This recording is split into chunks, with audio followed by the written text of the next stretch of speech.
زیاتر خلک دا تاسو کوي چې یاره د اختر کې خوراکونه دونه ډیر وشي او داسې طریقه دغه شي چې اکثر خلک د هغې بیا د معدې مسلې دا ورسره سیوا شي. نو اوس د معدې د مسلې نه بچ کېدو دپاره ټول نه اهم څیز خو چې کوم دی دا دی چې موږ کوم د دې غوښ وغیره استعمال کوو نو دا پراپر طریقې سره پخه وي، ښه نرمه شوي وي، په دې باندې مرچکي مسالې لږ کم وي، نو هغې سره انشاءالله چې بیا د هاضمې مسلې نه راځي. بل کوشش دا کوئ چې د غوښې چې کم ډش هم تاسو پخوي هغې کې لږ شان څه نه څه سبزي استعمال کوئ چې هغې سره ستاسو خېټې ته فایبر هم ځي، نو هغې د وجې نه تاسو ته به انشاءالله چې دا د خېټې دا مسلې کومې دي دا به نه راځي. بهرحال که تاسو بیا هم داسې کوئ چې کومه غوښه تاسو خورئ، وریته کړې خورئ یا سره کړې خورئ، هر رنګ یې که خورئ، نو دې دپاره بیا تاسو داسې کار وکړئ چې لږ شان رایتا چې په هغې کې ماسته،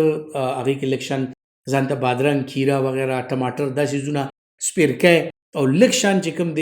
زیره وغیره دا څیزونه واچوئ، رایته ترې جوړه کړئ. نو که هغه تاسو بیا خپلې غوښې سره استعمالوئ نو یقیني طور چې ستاسو د هاضمې دا سیستم دی دا به ورسره ډېر ښه